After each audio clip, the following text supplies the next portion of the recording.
Good morning everyone. Welcome to PW only IAS. दोस्तों, मणिपुर का मुद्दा लगभग 2 साल पहले स्टार्ट हुआ था। मई 2023 के अंदर आप जानते होंगे कि कॉन्फ्लिक्ट स्टार्ट हुए। अब इस पर्टिकुलर कॉन्फ्लिक्ट के अंदर अभी तक टोटल 250 लोगों से भी ज्यादा की डेथ हो चुकी है एंड 60,000 से भी ज्यादा लोग बेघर हो चुके हैं। अभी पिछले कुछ समय से कोशिश ये जारी है कि कैसे यहाँ पर थोड़ी शांति हम एस्टेब्लिश कर पाए, बट अभी रिसेंटली एक पर्टिकुलर पर्सन रिचर्ड हमार, जो कि इंडिजीनियस ट्राइबल लीडर फोरम का हिस्सा है, इनके ऊपर अटैक हुआ। फिर बाद में ऐसा देखा गया कि हमार एंड जोमी कम्युनिटी के बीच में एक तरह की पीस डील हमें देखने को मिलती है, जिसमें कोशिश ये करेगी कि अब शांति एस्टेब्लिश करी जाए। बट फिर से वापस से कॉन्फ्लिक्ट यहाँ पे बढ़ गया है। यहाँ पर आप नोटिस कर पाओगे, इससे एक पर्सन की यहाँ पे हमें डेथ होती हुई देखने को मिल रही है। इनफैक्ट अगर हम बात करें ना, तो यहाँ पर जो चूरा चांदपुर है, वहां पर भारतीय नागरिक सुरक्षा संहिता का सेक्शन 163 यहाँ पे लगा दिया गया, यानी कि कर्ब्स और रिस्ट्रिक्शन यहाँ पे लगा दी गई हैं। अब दोस्तों, अभी यहाँ पे प्रेसिडेंट रूल भी चल रहा है। आप लोग जानते होंगे फरवरी 13 को जब चीफ मिनिस्टर ने रिजाइन किया था, उसके बाद से प्रेसिडेंट रूल है। तो कोशिश है कि कैसे शांति एस्टैब्लिश करें, बट डेफिनेटली जो मुद्दा है, अलग अलग मुद्दे नए नए उठते रहते हैं, कॉन्फ्लिक्ट कंटिन्यूसली जारी है। ये थोड़ी सी चिंताजनक विषय है कि भारत का एक हिस्सा अभी भी वायलेंस के अंदर हमें देखने को मिल रहा है इतने लंबे समय के बाद। दोस्तों, डेट है आज की 20 मार्च 2025 एंड आप सभी का स्वागत है आज के प्रीलिम बूस्टर न्यूज डिस्कशन में। स्टार्ट करने से पहले मैं आपको बता दूं कि एनसेट यानी कि नेशनल स्कॉलरशिप एडमिशन टेस्ट जो है 2025, वो ओनली ऐस आपके लिए ले आया है। एंड यहाँ पर आप नोटिस कर पाओगे कि 2.5 करोड़ का स्कॉलरशिप पूल आपको यहाँ पे देखने को मिल जाएगा। इस स्कॉलरशिप पूल के अंतर्गत आपको अप टू 90% स्कॉलरशिप आपको देखने को मिल सकती है, plus at the same time बहुत सारे एक्साइटिंग रिवॉर्ड भी आपको यहाँ पे देखने को मिल जाएंगे। इसका जो टेस्ट होगा दोस्तों, वो होगा 23 मार्च को, और ये टेस्ट आप ऑनलाइन तो दे ही सकते हो। उसके साथ साथ हमारे जो ऑफलाइन टेस्ट सेंटर है, जैसे करोल बाग, मुखर्जी नगर, लखनऊ, पटना, प्रयागराज, इंदौर, जयपुर, यहाँ पर भी आप ऑफलाइन सेंटर्स के अंदर भी इस टेस्ट को अटेम्प्ट कर सकते हो। नीचे डिस्क्रिप्शन के अंदर मैंने इसका लिंक डाल दिया है, वहां पर जाकर आप इसके अंदर रजिस्टर कर सकते हैं। स्टार्ट करते हैं अपने पहले टॉपिक के साथ, Sunita Williams return to Earth. देखो, वैसे तो आपने ये न्यूज़ सुन ली होगी, बट थोड़ा सा हम इसको डिटेल में जानने की कोशिश करेंगे कि आखिर ये मुद्दा क्या था, पूरा पूरा डिटेल में अंडरस्टैंड करेंगे। दोस्तों, दरअसल में ना, आप लोग जानते होंगे बोइंग स्टार लाइनर के बारे में। इसको CST-100 के नाम से भी जानते हैं, that is crew space transportation 100। अब यहाँ पे क्या हुआ ना, ये स्पेस ट्रेवल के लिए इसको इस्तेमाल किया जाता है एंड ये पार्शली रीयूजेबल है, मतलब इसको वापस से भी आप कुछ हद तक इस्तेमाल कर सकते हो। एक बार इस्तेमाल किया, बार बार आप इसको इस्तेमाल कर सकते हो। ठीक है। इसमें दो हिस्से होते हैं बोइंग स्टार लाइनर के, एक है क्रू मॉड्यूल, एक है सर्विस मॉड्यूल। क्रू मॉड्यूल के अंदर क्या होगा, जो हमारे एस्ट्रोनॉट्स हैं वो इस एरिया के अंदर रहेंगे, और जो सर्विस मॉड्यूल होता है, यहाँ पर ये पावर हाउस होता है स्पेसक्राफ्ट का, मतलब उसको बिजली प्रोवाइड करना, टेम्परेचर कंट्रोल करना, है ना, प्रोपल्शन वगैरह, ये सब सर्विस मॉड्यूल के अंदर आपको देखने को मिल जाएगा। ठीक है। अभी ये जो बोइंग का स्टारलाइन मिशन था ना, और जो CST-100 के माध्यम से हम इसको इंप्लीमेंट कर रहे थे, यहां पर ये कोशिश थी कि स्टार लाइनर कैसा परफॉर्म करता है स्पेस के अंदर जब एस्ट्रोनॉट्स उसके अंदर होते हैं। ये देखो ना, क्रू मॉड्यूल था इसके अंदर, तो एस्ट्रोनॉट स्पेस के अंदर थे। ठीक है। तो कोशिश यहाँ पे यही थी कि इसको ना इंटरनेशनल स्पेस स्टेशन के साथ डॉक किया जाए एंड वहां पर लगभग 10 दिन रहा जाए बिफोर रिटर्निंग टू अर्थ। यानी कि लगभग आज से 9-10 महीने पहले 5 जून 2024 को ये वाला जो मिशन था स्टार्ट हुआ। किसके ऊपर? जो बोइंग CST-100 है उसके माध्यम से। अब था तो 8 से 10 दिन का मिशन, बट कुछ टेक्निकल इश्यूज आ गए एंड उस टेक्निकल इश्यूज की वजह से जो ये लगभग 8 से 10 दिन का मिशन होना था ना, ये मिशन 9 महीने से भी ज़्यादा लंबा हो गया।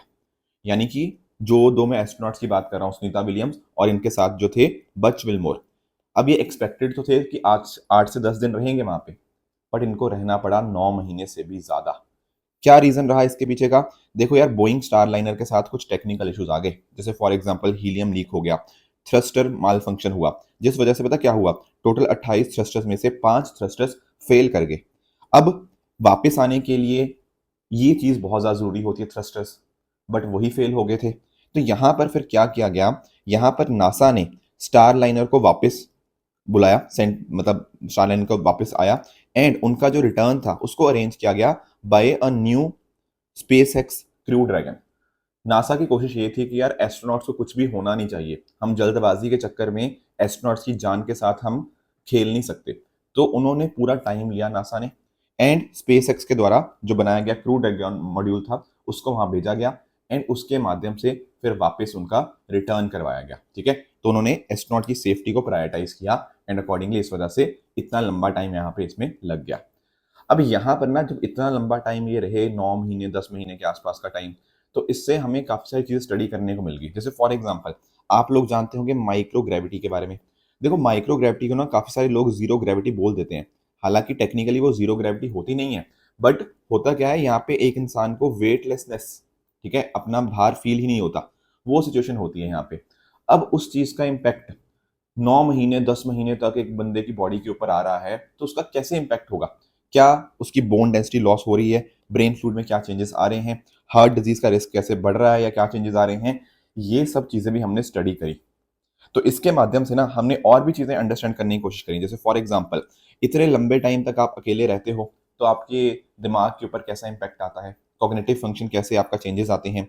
और आने वाले समय के अंदर जैसे मान लीजिए हम आगे अपने एस्ट्रोनॉट्स को मार्स एक्सप्लोरेशन के लिए भेजेंगे या फिर कोई लंबे समय का ल्यूनर मिशन होगा, तो वहां पर एस्ट्रोनॉट्स की दिमागी हालत कैसी होगी, क्या चेंजेस आएंगे उनके ऊपर, ये सब चीजें भी हम स्टडी कर पाए। ये 9 महीने का जो पूरा लंबा स्टे रहा, ठीक है, कोशिश नहीं थी ये करने की, बट वो टेक्निकल इश्यूज की वजह से इतना लंबा स्टे वो हो गया। तो ये एक अनप्लान्ड एक्सपेरिमेंट था जो हमें यहाँ पे देखने को मिला है, बट इससे डेफिनेटली रियल वर्ल्ड इनसाइट्स हमें यहाँ पे देखने को मिल जाएंगे। एंड साथ ही साथ अगर हम बात करें तो आने वाले समय के अंदर हम और भी स्पेस मेडिसिन को और डेवलप कर पाएंगे कि लेटेस्ट से अगर एस्ट्रोनॉट्स का लंबे समय के अंदर मसल लॉस होता है, बोन लॉस होता है, उसके लिए क्या किया जा सकता है आगे फ्यूचर के अंदर कि ये सब चीजें ना हो। तो ये सब चीजें भी हम यहाँ पे डेवलप कर पाएंगे। एंड बात करें दोस्तों सुनीता विलियम्स की, तो बहुत ही बड़ी अचीवमेंट्स इन्होंने यहाँ पे पाई हैं अपनी जिंदगी के अंदर। जैसे आप नोटिस कर पाओगे सबसे ज्यादा स्पेस वॉक्स किसी फीमेल एस्ट्रोनॉट ने करी हैं तो वो सुनीता विलियम जी ही हैं। टोटल 9 स्पेस वॉक्स इनके द्वारा कंप्लीट करी गई हैं एंड टोटल टाइम जो है वो 62 आवर्स का हमें देखने को मिल जाएगा। बाकी third longest cumulative time in a space by women, तो टोटल इन्होंने 500 दिन से भी ज्यादा यहाँ पे स्पेंड किया है इन अक्रॉस वेरियस मिशंस। इसके साथ ही साथ अगर हम बात करें, she has served as the first female commander of the International Space Station. इसके साथ ही साथ ये लॉन्गेस्ट अनशेड्यूल्ड स्टे था in space for NASA astronaut, लगभग 9 महीने से भी ज्यादा हमें यहाँ पे देखने को मिल जाता है। तो ये कुछ बातें थी इनके रिगार्डिंग जो हमें पता होनी चाहिए। आई होप ये जो पूरा टॉपिक था आपको अच्छे से समझ आ गया होगा। अब चलते हैं दोस्तों अगले टॉपिक की तरफ, north east India as next saffron hub. पहले एक काम करते हैं, थोड़ा सैफरन को अंडरस्टैंड करने की कोशिश करते हैं। दोस्तों आपके सामने यहाँ पर ये जो सैफरन का फूल आपको देखने को मिल रहा होगा, अब आप नोटिस कर पाओगे देखने में बहुत ही सुंदर है, पर दरअसल में जो यूजफुल पार्ट है, जो कमर्शियल पार्ट है, वो आता है स्टिग्मा से। जैसे आप नोटिस कर पा रहे हो यहाँ पर आपको 3 रेड आपको ये जो देखने को मिल रहे हैं, this is known as stigma. दरअसल में जो केसर है ना, वो यही रेड पार्ट जो स्टिग्मा होता है, जो फीमेल पार्ट ऑफ फ्लावर होता है, वही हमारे लिए यूजफुल रहता है। तो इस तरह से हर फूल के ऊपर इस तरह से आपको 3 पत्तियां आपको देखने को मिलेंगी छोटी छोटी, एंड उसी को ही हम इस तरह से इकट्ठा करते रहते हैं एंड इसी को बोलते हैं हम केसर, जो सैफरन होता है। अब आप लोग जानते होंगे कि सर केसर तो बहुत ही महंगा आता है, और उसका कारण यही है कि देखो एक फूल से केवल 3 पत्तियां ही आपको मिल पाती हैं। तो इस तरह से 1 किलो अगर आपको सैफरन चाहिए ना, तो लगभग 1 लाख फूल या 1.5 लाख फूल के आसपास आपको यहाँ पे चाहिए होते हैं। ठीक है, अब अगर हम बात करें दोस्तों सैफरन की खेती की, तो ज़्यादातर खेती इंडिया में कश्मीर में ही होती है, 90% कश्मीर से ही है। एंड खासकर अगर हम बात करें जो पैम्पौर रीजन है ना कश्मीर के अंदर, उसी को सैफरन बॉल ऑफ इंडिया यहाँ पे कहा जाता है, वही मेजरली इस चीज़ को प्रोड्यूस करता है। एंड इनफैक्ट अगर हम बात करें ना 2020 के अंदर कश्मीरी सैफरन को यहाँ पर जोग्राफिकल इंडिकेशन टैग भी यहाँ पे मिल गया हुआ है। इसके साथ ही साथ ये globally important agriculture heritage system भी है।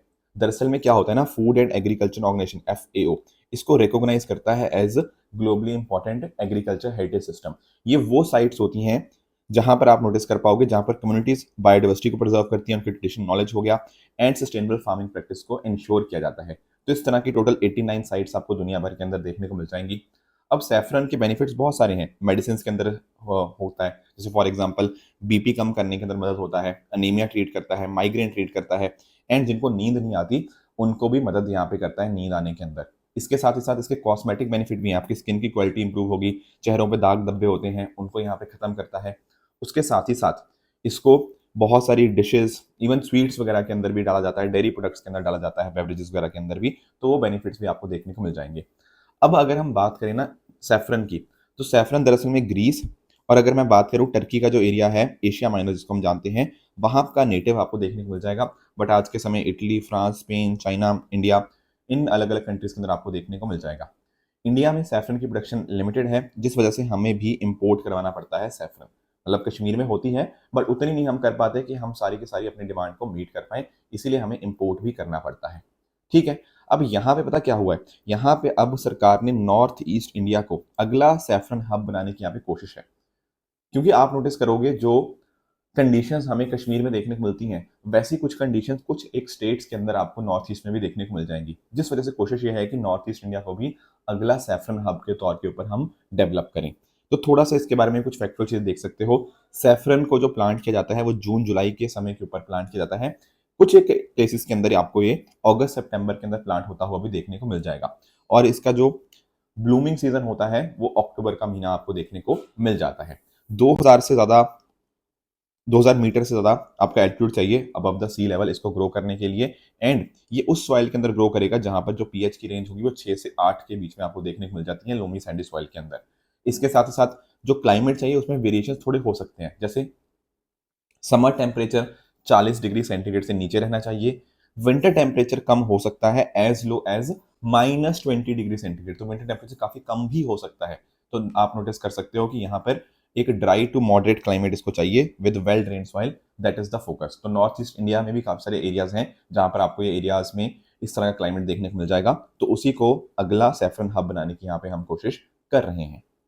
अगले टॉपिक पे आते हैं दोस्तों, IPOI, Indo Pacific ocean initiative. दोस्तों न्यूजीलैंड के प्राइम मिनिस्टर अभी भारत आए एंड उन्होंने यहाँ पर एक तरह से इंटरेस्ट दिखाया कि वो भी इंडो पैसिफिक ओशन इनिशिएटिव को ज्वाइन करना चाहते हैं। थोड़ा डिस्कस करते हैं इस चीज को कि आखिर ये मुद्दा क्या है। दोस्तों आप लोगों के साथ ना मैंने कई बार सागर डॉक्ट्रिन के बारे में डिस्कशन किया हुआ है। What is SAGAR? SAGAR is security and growth for all in the region. ये भारत ने ना 2015 में लॉन्च किया था, एंड फोकस यहाँ पे क्या था? फोकस ये था इंडियन ओशन के ऊपर, कि सर भारत ये चाहता है कि इंडियन ओशन के जो अलग अलग देश हैं उनके साथ हम अच्छे से कोऑर्डिनेट करें एंड सिक्योरिटी एंड ग्रोथ के ऊपर फोकस करें। That is the entire idea, है ना। हमारे नेबरिंग कंट्रीज जो है इंडियन ओशन के अंदर उनके ऊपर यहाँ पे फोकस होता है। इसी तरह का एक इनिशिएटिव भारत ने इंडो पैसिफिक के लिए भी स्टार्ट किया था। कब स्टार्ट किया था? 2019 के अंदर। ठीक है, जो ईस्ट एशिया समिट था ना, वहां पर IPOI, Indo Pacific ocean initiative, India ने ही स्टार्ट किया था, जो कि ईस्ट एशिया समिट हुआ था बैंकॉक थाईलैंड के अंदर। वहां पर इंडिया ने बोला कि इंडो पैसिफिक के अंदर हमें पता क्या चाहिए सर? हमें चाहिए free, open and rule based Indo Pacific region.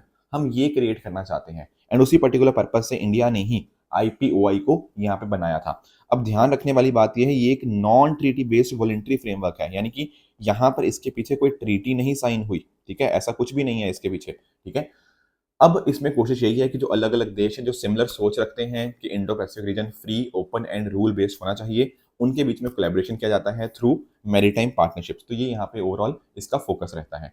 तो इसमें अलग अलग देश आपको इन्वॉल्व होते हुए देखने को मिल जाएंगे। जैसे आज के समय इसके करंट लीड पार्टनर्स की बात करें तो उसमें Australia, Japan, Singapore, Indonesia, France, UK, India, आपको ये सब कंट्रीज देखने को मिल जाते हैं।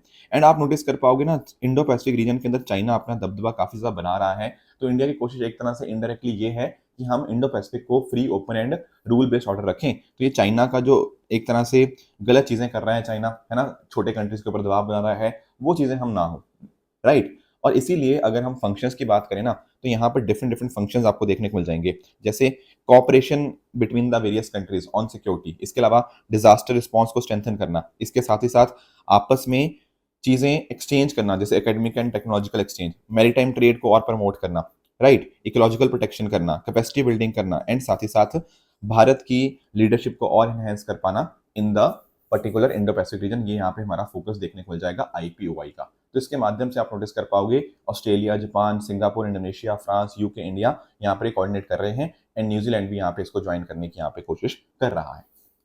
अगले टॉपिक पे आते हैं, अन्ना सागर लेक के बारे में थोड़ा अंडरस्टैंड करते हैं। दोस्तों दरअसल में ना अभी थोड़ा ये जो लेक है यहाँ पर आपको देखने को मिल जाएगी, ये जो लेक है थोड़ा न्यूज़ में आ चुकी है। क्यों? क्योंकि एक्चुअल में अगर हम बात करें ना, इस लेक के पास में एक 7 वंडर पार्क है जो कि इलीगल है। तो सुप्रीम कोर्ट ने आदेश ये दिए हैं कि 6 महीने के अंदर अंदर आप इसको हटा दो, ये जो 7 वंडर पार्क है इसको हटा दो। तो 7 वंडर पार्क क्योंकि वेटलैंड लॉज को वायलेट करता है, ठीक है, एनवायरमेंटल कंसर्न्स यहाँ पे आते हैं इसकी वजह से, तो इसको हटाने के यहाँ पे सुप्रीम कोर्ट ने निर्देश दे दिए हैं। और ये कहाँ पे है park? Near the Anna Sagar lake. तो थोड़ा इस लेक को हम अंडरस्टैंड करने की कोशिश करते हैं। दरअसल में ना ये जो लेक है इसको बनाया गया था बाय किंग एर्नो राजा। ठीक है, उनको एना के नाम से जानते थे, इसीलिए उनका नाम जो है एना सागर लेक आपको देखने को मिल जाएगा। ये कौन थे किंग? ये दरअसल में पृथ्वीराज चौहान के दादाजी आपको देखने को मिलते हैं। और ये एक आर्टिफिशियल लेक है, ये मैन मेड लेक आपको देखने को मिलेंगे in the Ajmer district of Rajasthan. इसके बाद भी अगर हम बात करें ना, तो लेक तो बन गई, बट लेक के बाद भी जो मुगल एम्परर जहांगीर थे, उन्होंने दौलत बाग गार्डन, बहुत ही फेमस है, इस लेक के बिल्कुल साथ में इन्होंने बनाया जहांगीर के द्वारा। उसके अलावा शाहजहां के द्वारा भी 5 मार्बल पवेलियन, जिनको बारादरी के नाम से जानते हैं, उनको ऐड करवाया अलोंग द लेक, इसलिए काफी ज्यादा पॉपुलर आपको ये लेक देखने को मिल जाएगी। अब एक दिमाग में क्वेश्चन आएगा कि सर ये तो मैन मेड लेक है, आर्टिफिशियल लेक है, तो कहीं से इसको पानी भी मिलता है? Answer is yes. आप लोग ना एक सीजनल रिवर के बारे में जानते होंगे, लूनी, ये बीच में जाके गायब हो जाती है, राइट?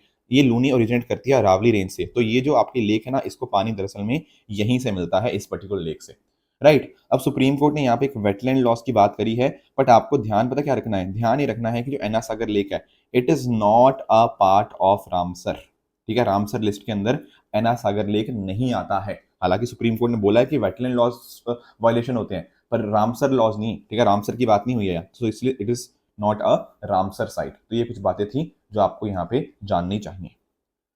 अगले टॉपिक पे आते हैं, बुद्धिस्ट थीमेटिक सर्किट। इसको अंडरस्टैंड करने की कोशिश करते हैं। देखो यार, समझना, जैसे फॉर एग्जाम्पल लेटर से कोई पर्सन हो सकता है जो बुद्धिज्म से काफी इंस्पायर्ड है, राइट? अब वो चाहता है कि जितनी भी बुद्धिज्म की अलग अलग प्लेसेस हैं, वो उन सबको विजिट करे। तो अगर वो ऐसा करना चाह रहा है, तो ये कैसे पॉसिबल हो पाएगा? ये तभी पॉसिबल हो पाएगा अगर इन अलग अलग प्लेसेस के बीच में आपस में जो कनेक्टिविटी है वो काफ़ी अच्छी है। अब हमारी सरकार का फोकस इसी चीज़ों के ऊपर है कि अगर कोई चीज़ पर्टिकुलर चीज़ के साथ लिंक्ड है, ठीक है, अगर कोई अलग अलग प्लेसेस एक एक पर्टिकुलर इंसिडेंट के साथ लिंक्ड है, तो उनको हम आपस में कनेक्ट कर पाएँ, ताकि कोई भी इंसान जब टूरिज्म के लिए जाए वहाँ पे, तो उसको कोई दिक्कतें ना आए। जैसे फॉर एग्जाम्पल अगर हम बात करें, बुद्धिज्म के साथ बहुत सारी साइट्स लिंक्ड है। जैसे एक तो नेपाल के अंदर लुम्बिनी, जहां पर बुद्धा का जन्म होता है, राइट? इसके साथ ही साथ बिहार के अंदर बोध गया। बोध गया क्या है आपका? बिहार के अंदर यहाँ पर आपको महाबोधि टेम्पल आपको देखने को मिल जाएगा, जो कि यूनेस्को की वर्ल्ड हेरिटेज साइट भी है।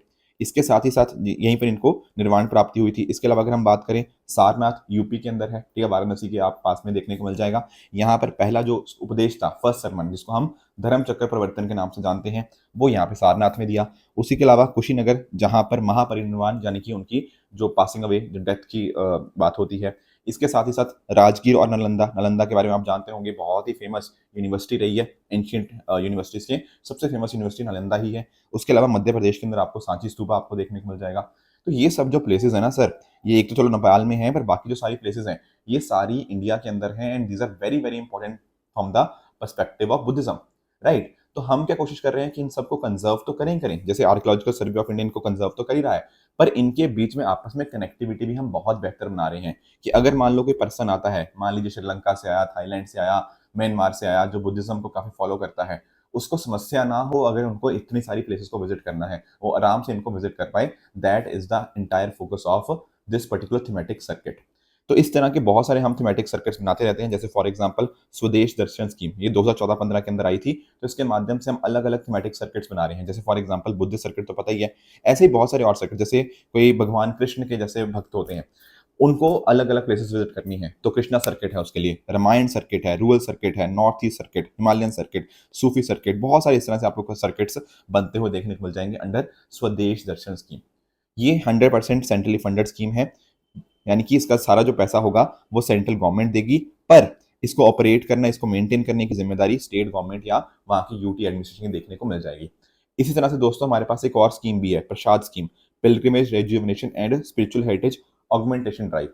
ये जो प्रसाद स्कीम है 2014-15 के अंदर इसको लॉन्च किया गया था, ताकि रिलीजियस टूरिज्म को हम एक तरह से प्रमोट कर पाएं, एंड अलग अलग जो भी पिलग्रिमेज साइट्स हैं, ठीक है, वहां पर आपस में कनेक्टिविटी, इंफ्रास्ट्रक्चर हम यहाँ पे डेवलप कर पाएं, ये यहाँ पे फोकस होता है। तो दरअसल में अभी ये न्यूज़ में इसलिए है क्योंकि मिनिस्ट्री ऑफ टूरिज्म वो एक्टिवली प्रमोट कर रही है बुद्धिस्ट टूरिज्म को अंडर दिस पर्टिकुलर स्कीम, इसीलिए ये पर्टिकुलर न्यूज़ अभी यहाँ पे हमें देखने को मिल रही है, ठीक है? तो ये सब पॉइंट्स है जो हमने यहाँ पे डिस्कस कर लिए इसके रिगार्डिंग। अब दोस्तों आ जाते हैं अपने प्लेसेस इन न्यूज़ की तरफ। यहाँ पर आज का आपका होमवर्क रहेगा गुआम आइलैंड के बारे में। आप मुझे ये बताओगे कि गुआम आइलैंड आखिर कहाँ पर आपको सिचुएटेड देखने को मिल जाएगा, एंड क्यों आखिर ये न्यूज़ में था। कल जो मैंने आपको होमवर्क दिया था वो था आपका ब्लू लाइन के रिगार्डिंग। देखो यहाँ पर आपको ना एक ब्लू लाइन देखने को मिलेगी, ठीक है, ये वाली जो लाइन है, ये आप नोटिस कर पाओगे ये किसके बीच में है सर, ऊपर है लेबनान, नीचे है आपका इसराइल। तो दरअसल में ना इसी को हम लोग ब्लू लाइन या ब्लू लाइन फ्रंटियर के नाम से जानते हैं। देखो दरअसल में पता क्या है, इसराइल और लेबनान का कोई खास ऑफिशियल बॉर्डर नहीं है जो उनको सेपरेट करता है एक्सेप्ट द ब्लू लाइन। दरअसल में क्या हुआ था 2000 के अंदर यूनाइटेड नेशन ने यहाँ पर इसको सेट किया था ब्लू लाइन को as a particular border between Israel and Lebanon. इसी वजह से यहाँ पर ये काफी न्यूज में रहता है, प्लस कई बार कॉन्फ्लिक्ट बढ़ते रहते हैं, कई बार टेंशन बढ़ती रहती हैं लेबनान और इसराइल के इस पर्टिकुलर बॉर्डर के ऊपर। बाकी आप यहाँ पे नोटिस कर पाओगे, यहाँ पर आपको गोलन हाइट्स देखने को मिल जाएगा। तो आप नोटिस कर सकते हो यहाँ पर मेडिटेरियन सी है इस तरफ और यहाँ पर गोलन हाइट्स है, इन दोनों के बीच में ये जो लाइन जाती है इसी को हम यहाँ पर ब्लू लाइन के नाम से जानते हैं। आई होप ये जो चीज़ें थी आपको समझ आ गई होंगी। बाकी कुछ और लोकेशंस भी हैं जैसे शिबा फार्म्स हो गया, गाजा हो गया, ये गाजा वो नहीं है ये दूसरा है, ठीक है। तो ये कुछ पॉइंटर्स थे जो यहाँ पे आपको पता होने चाहिए, राइट। बात करें दोस्तों ट्रू एंड फॉल्स स्टेटमेंट्स की, तो यहाँ पर आपके सामने कुछ स्टेटमेंट्स हैं, आप इनको पढ़ के बता सकते हो इनमें से कौन सा ठीक है एंड कौन सा गलत है। एंड जो कल मैंने आपको होमवर्क दिया था एक था नेशनल यूथ पार्लियामेंट स्कीम के रिगार्डिंग, यहाँ पर कोशिश यही है कि हम इस स्कीम को एक्सपेंड करें, ठीक है, पार्लियामेंट प्रोग्राम को, दैट इज करेक्ट। दूसरा स्टेटमेंट है कि जो डिजिटल ट्रांसफॉर्मेशन अवार्ड है वहाँ पे आरबीआई ने भी अवार्ड जीता है, yes this is also correct. CAG की बात करें दोस्तों, तो क्या ये अपनी रिटायरमेंट के बाद सेंट्रल या स्टेट गवर्नमेंट के साथ किसी ऑफिस के अंदर काम कर सकते हैं? The answer is no, it is not feasible. And fourth statement है हमारा एफसीआरए के रिगार्डिंग, तो क्या यहाँ पर मिनिस्ट्री ऑफ एक्सटर्नल अफेयर्स हैं जो इसको एक्ट को कंप्लाई एंड ओवरसी मतलब करता है, इसकी इन्फोर्समेंट करता है? नहीं, it is ministry of home affairs, इसलिए ये स्टेटमेंट भी आपका यहाँ पे इनकरेक्ट बन जाएगा। तो दोस्तों ये थी हमारी आज की डिस्कशन, इस तरह से आप सब लोग अपने एंड पे हार्ड वर्क करते रहिए। Thank you so much for joining, all the very best.